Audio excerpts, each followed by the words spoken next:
গণভবনের উদ্দেশ্যে বের হয়েছিলাম, তবে যা দেখলাম তাতে মনে হচ্ছে যে দেশের মানুষ নতুন করে যখন কোনো জয় দেখতে পায়, বিজয় দেখতে পায়, স্বাধীনতা দেখতে পায়, তখন মানুষ কি করতে পারে সেটা মনে করেন আমি খুব ভালোভাবে দেখে নিলাম।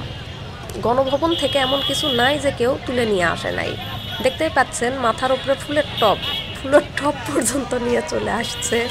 আলমারি বলেন, ফুলের গাছ বলেন, ওই যে দেখেন ওই আপুটার হাতেও ফুল বা ফুলের গাছ, যাই যা পারছে নিয়ে আসছে, লেদারও নিয়ে আসছে কাপড়ের।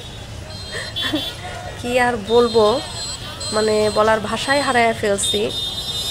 এটা আমার জীবনের ফার্স্ট দেখা যে দেশ নতুন করে জয় হওয়ার পর কি হতে পারে।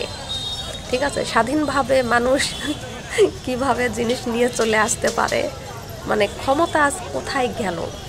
যাদের জিনিস তাদের কোনো খোঁজ খবর নাই, তাদের সমস্ত জিনিস নিয়ে চলে আসতেছে। দেখেন, মনে হচ্ছে সিন্দুকের ড্রয়ার, সিন্দুক সহ নিয়ে চলে আসছে। আমি এক পাশে দাঁড়ায় থেকে ভিডিও করতেছিলাম, সাইকেল নিয়ে চলে আসছি, আর ওইদিকে যাইতে পারলাম না। কিসের জন্য? ওই দিক থেকে অনেক বড় বড় মিছিল আসতেছে, এর জন্য আমি একটু ব্যাক হইলাম।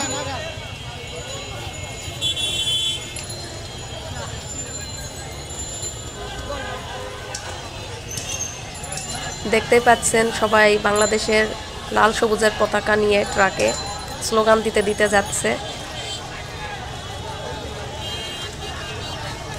সবার মুখে একটা আনন্দ ছিল। যতই যাই বলেন না কেন যে রাষ্ট্রীয় সম্পদ বা জনগণের সম্পদ এগুলো হচ্ছে চুরি করা হচ্ছে, এগুলো বাদ দেন ভাই। এই 15-16 বছর ধরে যে দেশটাকে চুষে খাইলো, তখন আপনারা কোথায় ছিলেন?